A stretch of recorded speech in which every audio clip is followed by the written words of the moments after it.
No sé por qué lo hice. Quizás sea la curiosidad o la necesidad de entender lo que ocurrió, pero esa fue mi primera gran decisión equivocada, llegar a ese pueblo, adentrarme en la oscuridad de la cueva del diablo. Todo comenzó cuando recibí la carta de mi abuelo. Fue una carta que, al principio, ni siquiera me pareció importante, pero cuando la leí, algo dentro de mí cambió. Llamó mi atención una frase escrita con tinta más borrosa que el resto: si llegas a este pueblo, nunca busques la cueva del diablo. No entendí por qué, pero el tono urgente de su mensaje me inquietó. Mi abuelo era un hombre sabio, siempre racional, pero aquella carta hablaba de algo que él no había podido explicar. Por eso, no dudé ni un instante en emprender el viaje hacia aquel pequeño pueblo que mi abuelo había mencionado solo de pasada en nuestras charlas, un lugar que quedaba tan lejos de la civilización que me sorprendió que él hubiera decidido vivir allí durante tantos años. Mi primer vistazo al pueblo no fue acogedor. Era pequeño, polvoriento, y sus casas de piedra parecían gritar por su antigüedad. La gente no hablaba mucho, y aunque intenté romper el hielo, me encontré con rostros inexpresivos, ojos vacíos que me observaban con desconfianza. Pero fue una mirada en particular la que me heló la sangre. Una mujer mayor, con arrugas profundas y ojos casi blancos, me miró fijamente desde la esquina de una tienda. Su mirada no era de curiosidad, sino de advertencia. Algo en su actitud me dejó claro que no estaba bienvenido. Aún así, decidí buscar al alcalde. Necesitaba respuestas. Cuando me encontró, fue claro en su postura: lo que buscas no te llevará a nada bueno. Intenté preguntarle sobre la cueva, pero sus labios se apretaron, y con voz grave, solo me dijo: el diablo no está en la cueva, está en la gente que se atreve a entrar. Mis pensamientos comenzaron a nublarse. Quizá no era una historia para turistas. Pero las palabras de mi abuelo pesaban como una carga. Tenía que ir. No podía ignorarlo.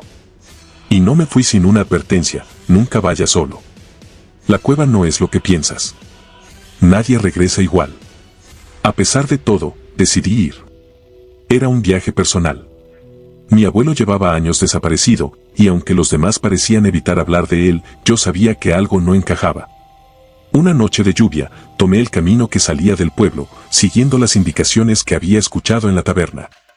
El camino serpenteaba entre los árboles, cubierto por una niebla espesa. Al principio, el trayecto era tranquilo. Solo el crujir de las ramas y el sonido de la lluvia golpeando las hojas me acompañaban. Pero mientras avanzaba, algo empezó a cambiar. La sensación de estar observado creció, como si algo estuviera al acecho. Al principio pensé que era la ansiedad, el miedo natural de caminar solo en la oscuridad, pero luego lo vi. Un par de ojos brillantes me observaban desde un arbusto cercano. No era un animal, era algo más. Algo humano. No podía distinguirlo con claridad, pero sentí que se movía, que me seguía. El aire se volvió denso, pesado, como si cada respiración me costara más que la anterior. Al llegar al borde de la cueva, sentí una presencia indescriptible. La entrada era oscura, la niebla se arremolinaba alrededor como si la cueva misma respirara. El viento traía consigo murmullos lejanos, susurros que no entendía, pero que me hacían querer huir.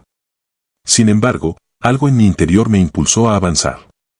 Algo de lo que había oído, de las palabras de mi abuelo, me empujaba hacia adentro.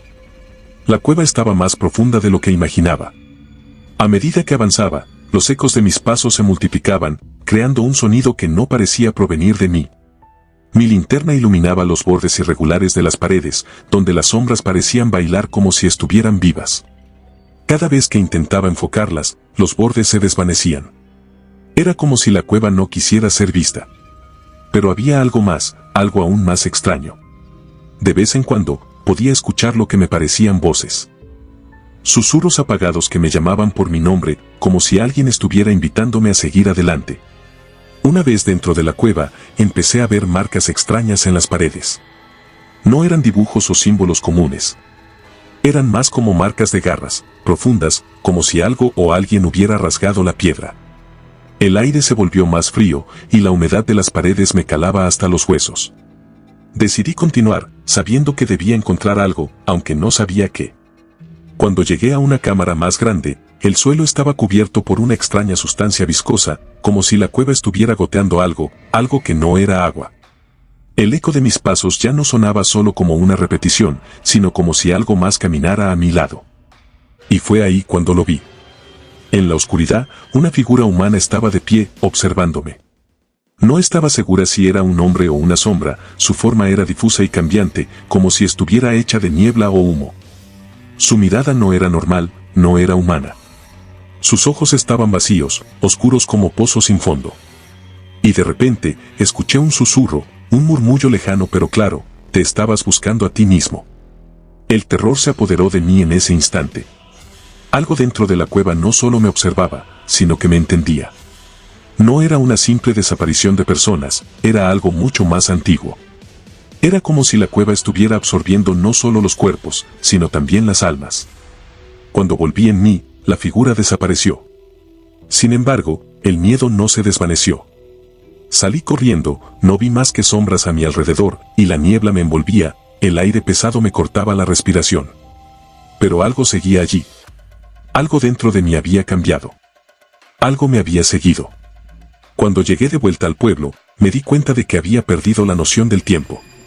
Había estado dentro de la cueva más tiempo del que recordaba. Pero lo peor fue que ya no era el mismo. Los ojos de los aldeanos ya no me miraban con desconfianza. Ahora, me miraban con comprensión. Nunca más he vuelto a salir de ese pueblo. Cada noche, las voces me siguen. Y no sé si alguna vez podré dejar atrás lo que encontré en la cueva del diablo. Pero lo que sé, con certeza, es que mi abuelo no desapareció en la cueva. Él se quedó ahí, y yo, tarde o temprano, también lo haré.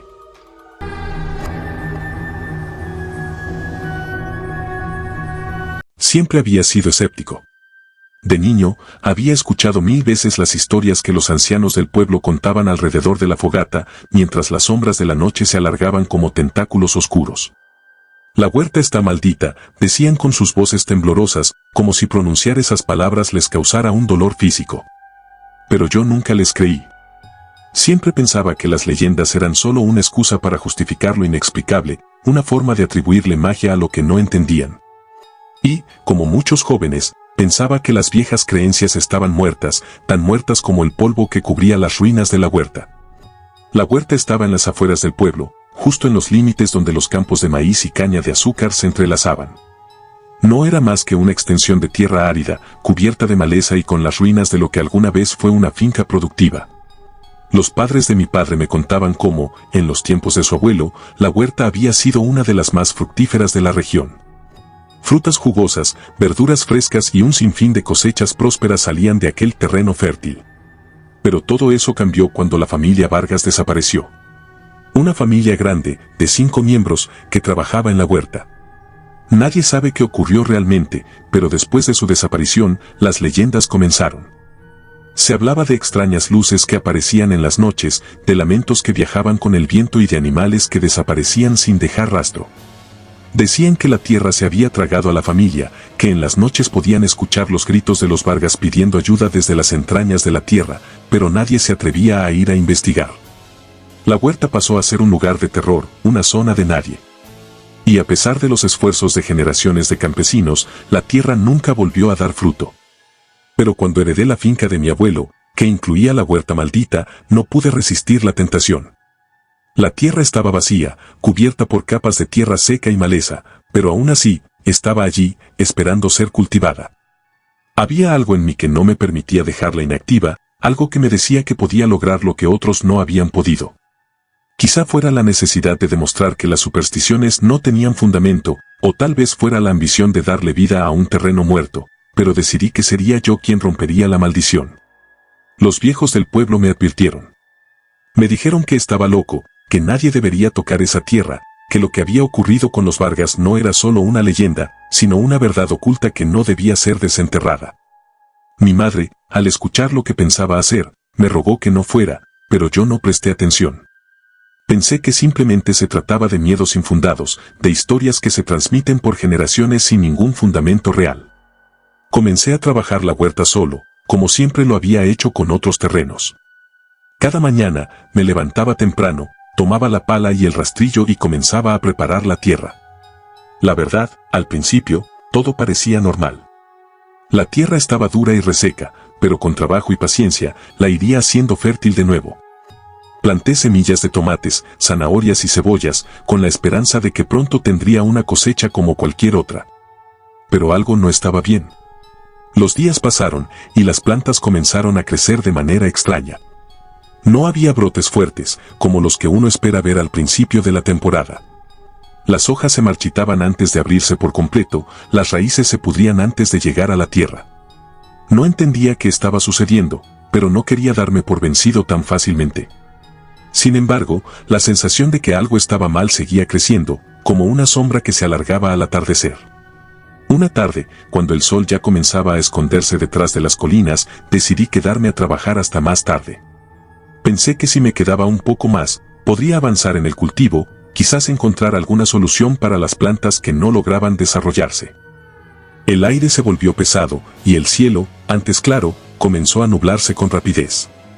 Fue entonces cuando empecé a escuchar los susurros. Al principio pensé que era el viento entre los campos de caña, pero pronto me di cuenta de que los susurros no venían del viento. No venían de los árboles. No. Los susurros parecían surgir directamente de la tierra, como si algo, o alguien, estuviera hablando desde lo profundo del suelo. Mi corazón comenzó a latir con fuerza. Es el cansancio, me dije a mí mismo, es el cansancio, el estrés, el sol. Pero los susurros se hicieron más claros. Eran voces humanas, suaves y lamentosas. Parecían ser 2, 3, tal vez más. Voces que llamaban mi nombre. Me quedé parado, inmóvil, mientras la oscuridad crecía a mi alrededor. La tierra comenzó a vibrar bajo mis pies, de una manera tan sutil que casi no podía creerlo. Y entonces lo vi, una sombra se movía a través de la tierra, tan oscura y negra que parecía absorber la luz. No era un hombre, ni un animal. Era algo que se deslizaba por el suelo, una forma incorpórea que parecía no tener principio ni fin. De repente, una figura humana emergió del suelo, una figura que no parecía real. Su piel era gris, arrugada, como la corteza de un árbol muerto. Sus ojos eran oscuros, vacíos, como pozos sin fondo. Su boca, al abrirse, emitió un lamento tan profundo y desgarrador que me paralizó. Era el grito de una mujer, la mujer Vargas, la madre que había desaparecido con su familia. En un acto de desesperación, caí de rodillas, rogándole a la tierra que me dejara ir. Y entonces, en un susurro casi inaudible, la figura me habló: ¿qué has hecho? La tierra no olvida. La tierra pide lo que le pertenece. Fue como si la tierra misma hablara a través de esa voz, como si toda la fuerza de la maldición hubiera tomado forma. Antes de que pudiera reaccionar, la sombra desapareció bajo la tierra y los susurros cesaron. El aire se despejó, el viento volvió a soplar con normalidad, pero algo dentro de mí se había quebrado. Miré a mi alrededor y supe, con certeza, que ya no estaba solo en la huerta. Algo estaba allí, observándome, esperando. Esa noche, regresé al pueblo, aterrorizado. No pude dormir, no pude comer. Las voces me seguían, los lamentos de la familia Vargas resonaban en mi cabeza y la tierra me llamaba. Al amanecer, decidí abandonar la huerta. No podía quedarme allí, no podía luchar contra algo que no entendía. Cuando volví a ver a los ancianos del pueblo, ya no pude negar lo que había sucedido. La tierra estaba maldita y yo había sido el tonto que intentó desafiarla. Nunca volví a poner un pie en esa huerta. Los campos de maíz y caña de azúcar ya no me parecían tan acogedores. Y aunque las voces cesaron, su eco nunca me dejó.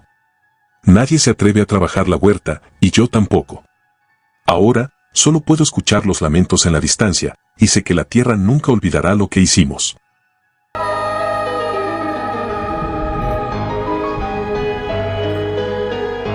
Nunca creí en fantasmas.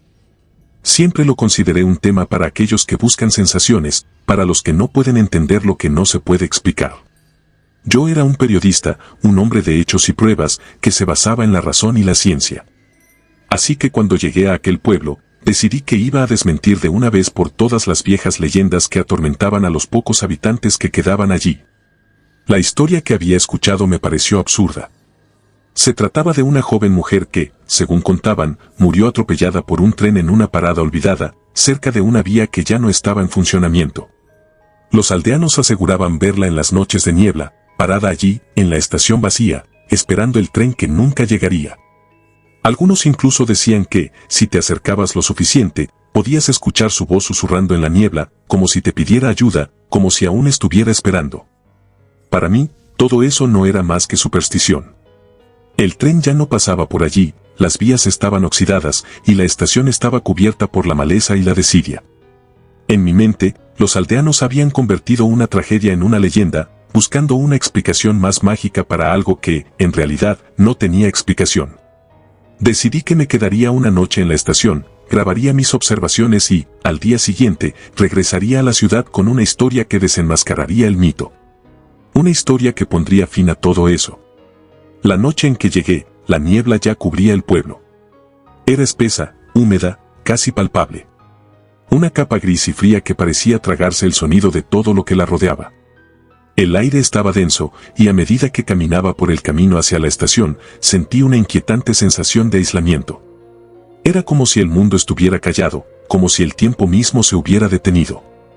A lo lejos, podía ver la silueta de la vieja estación, su estructura deteriorada, con las ventanas rotas y las puertas cerradas, como una tumba olvidada.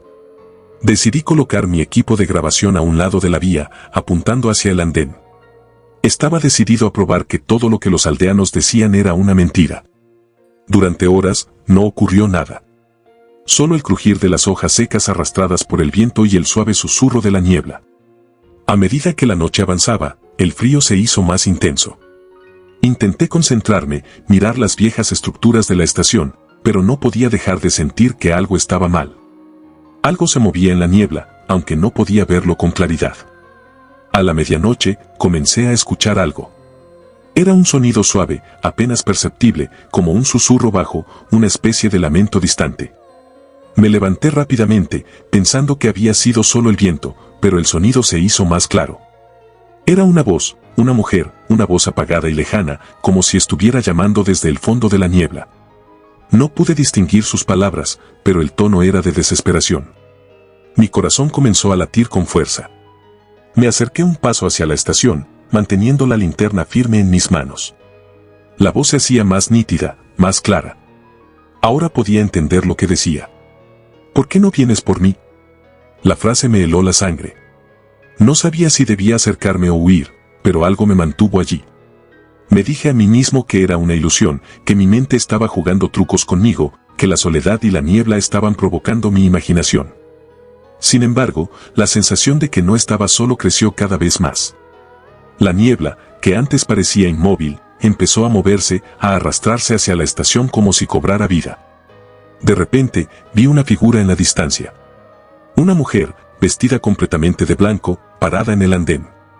Su rostro estaba escondido por el cabello largo y oscuro, pero su figura era inconfundible. Me quedé paralizado, observando cómo la figura no se movía, solo permanecía allí, inmóvil. Entonces, la niebla comenzó a disiparse de manera extraña, como si algo la estuviera apartando, abriendo un claro donde solo antes había oscuridad. Y fue cuando la vi de nuevo, mucho más cerca. La mujer seguía en el andén, mirando hacia la vía con una expresión vacía, como si estuviera esperando algo que nunca llegaría. Su rostro estaba pálido, demacrado, como si hubiera estado bajo tierra durante mucho tiempo. Mi cuerpo se llenó de una fría ansiedad. Sabía que no debía acercarme, pero algo me empujaba a hacerlo, como si no pudiera resistirme a verla de cerca. Cuando me acerqué lo suficiente para tocar su hombro, el aire se volvió helado. Mi aliento se volvió visible, y el mundo parecía volverse más denso, más pesado. La mujer, entonces, levantó lentamente la cabeza. Sus ojos eran huecos, vacíos, sin vida. Y en ese mismo instante, el tren apareció en la niebla. Pero no era un tren real. No podía serlo.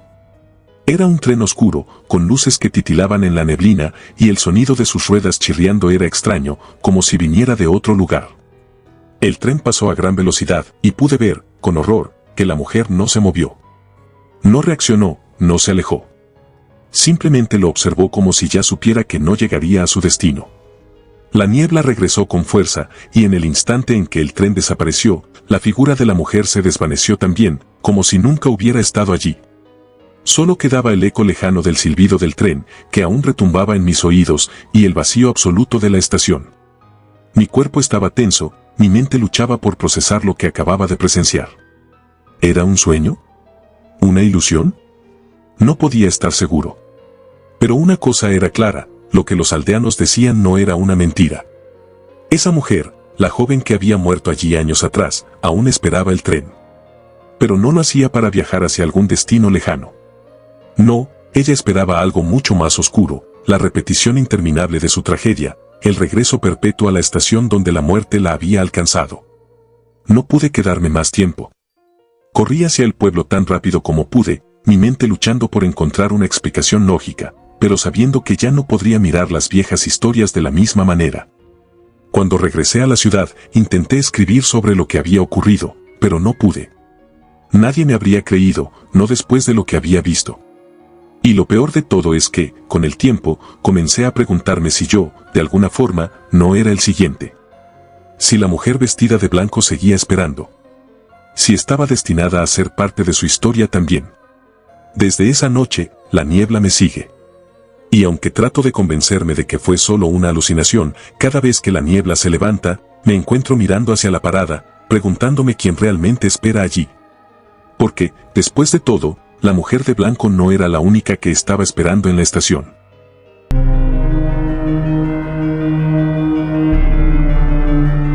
El viento rugía con fuerza cuando llegamos al acantilado. Apenas podíamos ver más allá de unos pocos metros debido a la espesa niebla que cubría todo el paisaje, como si el aire mismo estuviera tratando de ocultar algo. La casa estaba allí, en la cima, rodeada de ruinas y de un silencio inquietante. Durante años, había escuchado historias sobre la casa de las brujas, pero siempre las había considerado leyendas exageradas, cuentos de viejos para asustar a los niños. Nadie en el pueblo se atrevía a acercarse, y por eso nos resultó tan fascinante. Un grupo de amigos, escépticos y buscando algo más que una aburrida noche en la ciudad, decidimos que pasaríamos allí la noche para demostrar que todo lo que se decía sobre la casa era solo superstición. La mansión, aunque deteriorada, tenía una presencia imponente. Las paredes de piedra, cubiertas por la hiedra, se alzaban como un coloso olvidado, y las ventanas rotas parecían vacías, como los ojos de una criatura que lleva mucho tiempo esperando para cazar a su presa. Al principio, nos reímos, haciendo chistes sobre lo absurdo de las historias que habíamos escuchado en el pueblo. Brujas, espíritus, venganzas, todo es parte de una vieja tradición, dijo Diego, quien era el más escéptico del grupo. Pero a medida que avanzábamos por el jardín desordenado, las risas se apagaron. Algo en el aire cambiaba a cada paso. El viento, que nunca parecía calmarse, parecía más fuerte, más enfadado. Al entrar en la mansión, el aire estaba pesado, impregnado con un olor húmedo y rancio, como si la casa hubiera estado vacía durante siglos. Las paredes, cubiertas de polvo, resonaban con un eco extraño, y las tablas del suelo crujían bajo nuestros pies, como si la casa estuviera despertando lentamente con nuestra presencia. Decidimos explorar. Cada habitación estaba en un estado deplorable. Espejos rotos, muebles destrozados, y una sensación general de abandono que nos hizo sentir incómodos. Mientras recorríamos los pasillos, encontramos símbolos extraños tallados en las paredes, símbolos que parecían moverse bajo la luz de nuestras linternas, como si estuvieran vivos, cambiando de forma. La historia de las brujas perseguida por la Inquisición empezaba a tomar una forma mucho más aterradora. Decidimos quedarnos en el salón principal, frente a una chimenea que ya no podía encenderse, y pasar allí la noche. Sin embargo, a medida que la oscuridad se instalaba, las cosas comenzaron a cambiar. Fue Julia la primera en notar algo extraño. Estábamos sentados en círculo, haciendo chistes sobre lo tontos que éramos por haber caído en la trampa del miedo, cuando ella se quedó quieta, mirando fijamente hacia el pasillo. ¿Escucharon eso?, preguntó, con la voz temblorosa. Todos nos callamos, pero lo único que escuchábamos era el susurro del viento a través de las grietas de las ventanas rotas. No, en serio, insistió. Escuché algo, como si alguien estuviera caminando por el pasillo. Nos levantamos, uno por uno, y comenzamos a caminar hacia la fuente del sonido, pero no encontramos nada. Solo las sombras que se alargaban bajo la luz vacilante de nuestras linternas. A lo lejos, desde el segundo piso, se oyó un murmullo. Es el viento, dije, intentando mantener el tono racional.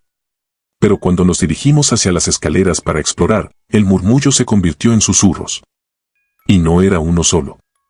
Parecían voces, susurrando en un idioma que no podíamos identificar, pero que llenaba la casa con una sensación de desesperación, de urgencia. No podíamos entender las palabras, pero sabíamos que no venían del viento.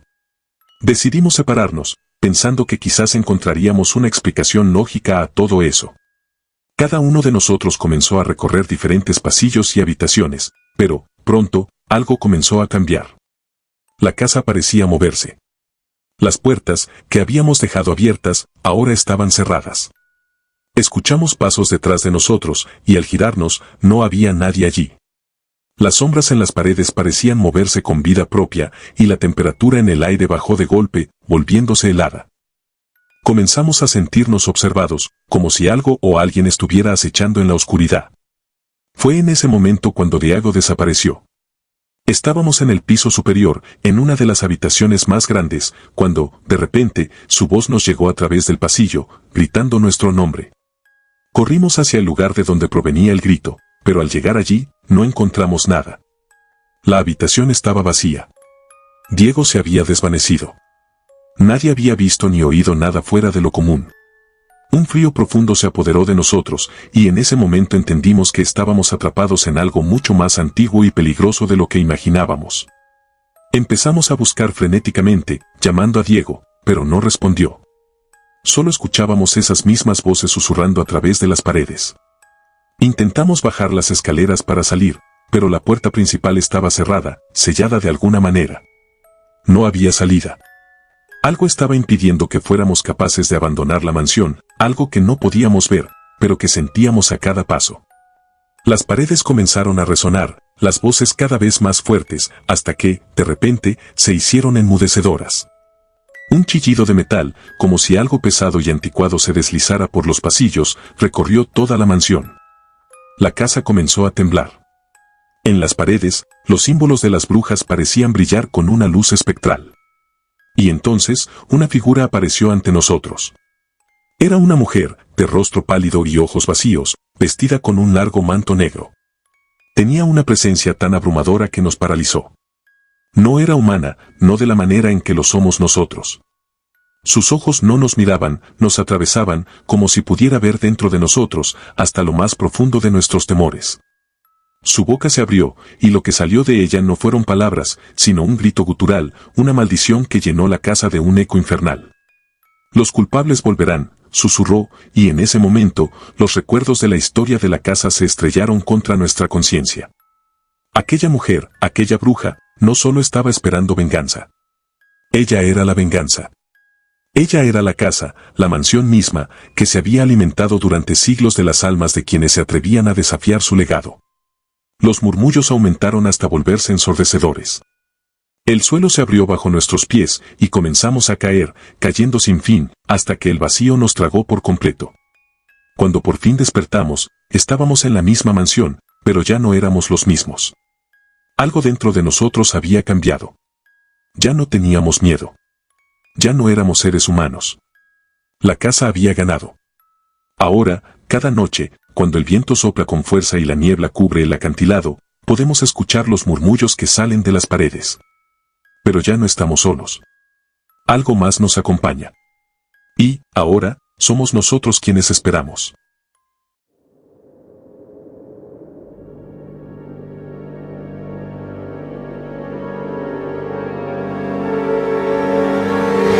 El viento soplaba con fuerza aquella noche, arrastrando hojas secas a través del sendero, que ya se encontraba cubierto de una espesa niebla. El aire estaba tan denso que parecía casi pesado, como si la atmósfera misma estuviera impregnada de una historia oscura, de un secreto ancestral que no podía ser desvelado fácilmente. Yo no creía en fantasmas ni en leyendas, y mucho menos en algo tan absurdo como lo que los viejos del pueblo me contaban cada vez que preguntaba sobre el camino maldito. El Sendero de Olivos, como le llamaban, había sido un lugar olvidado por los jóvenes. Los ancianos contaban historias de una época en que un hombre, de rostro desfigurado por una terrible herida de guerra, recorría la ruta cada noche, con su hoz gigante, cegando vidas como si fuera el mismo dios de la muerte. Decían que nadie sabía si era un espectro o un hombre real, pero las desapariciones no cesaron. Aquellos que se adentraban en la oscuridad de la noche nunca regresaban. El eco de sus gritos todavía resonaba entre los olivos, y la gente aseguraba que el espíritu del hombre de la hoz seguía cazando a los imprudentes que osaban desafiar el sendero después del anochecer. Decidí que no creía en esas tonterías.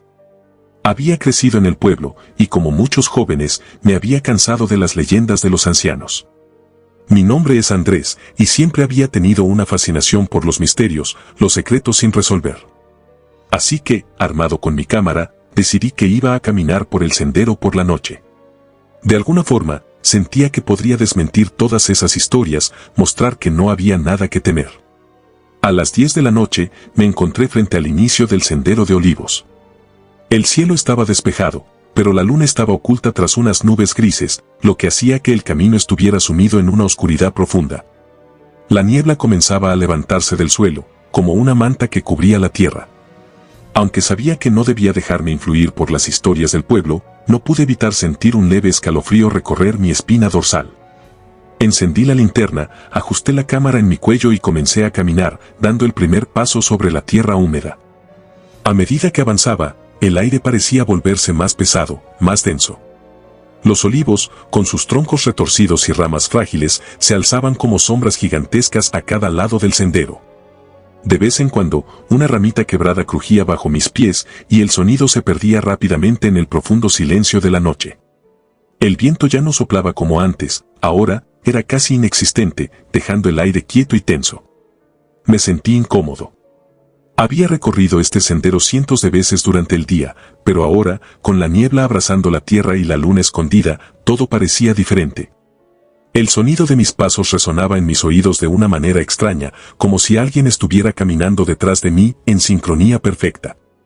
Es solo tu mente jugando trucos, me dije, tratando de calmarme. Pero al mirar hacia atrás, mi linterna iluminó solo un pequeño trecho del camino.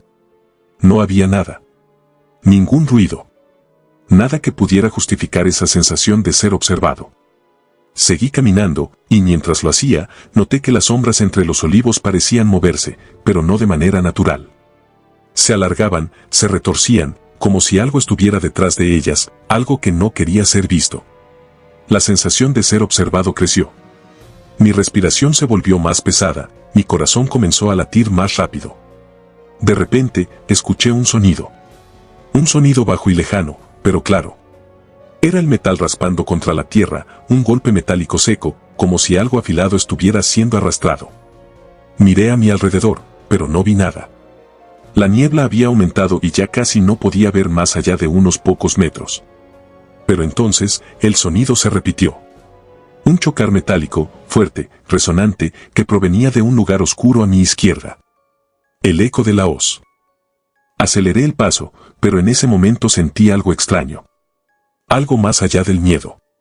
Una presión en el aire, como si algo estuviera acercándose, algo que se movía en la oscuridad, observando mis movimientos. Miré al frente, y ahí estaba, una figura oscura, desdibujada, emergiendo lentamente de la niebla. No podía verla bien, pero su silueta era inconfundible, un hombre de gran estatura, su rostro cubierto por sombras, y en sus manos, una enorme hoz, cuyo filo brillaba bajo la tenue luz de la linterna. Mi corazón se aceleró. El miedo me paralizó por un instante. No podía moverme, ni siquiera respirar. La figura avanzaba hacia mí, arrastrando la hoz por el suelo, creando un sonido que hacía eco en el aire quieto. Cada paso que daba retumbaba en mi pecho, como si el peso de su presencia me aplastara. Quise gritar, pero mi garganta se cerró. Quise correr, pero las piernas no me respondían. La figura avanzaba, más y más cerca, y el sonido de la hoz resonaba en mis oídos, cada vez más fuerte. Finalmente, la figura se detuvo a unos pocos metros de mí. Entonces, levantó la hoz. La luna, que había estado oculta, pareció abrirse un poco entre las nubes, iluminando parcialmente la escena. Vi su rostro, o lo que quedaba de él, una masa desfigurada, sin rasgos definidos, solo una monstruosa masa de carne y cicatrices, como si el dolor de sus heridas estuviera impregnado en su piel. Sus ojos no eran ojos, sino dos abismos vacíos, como si no hubiera nada más allá de ellos. ¿Por qué no te vas?, susurró con una voz gutural, casi como un murmullo arrastrado por el viento.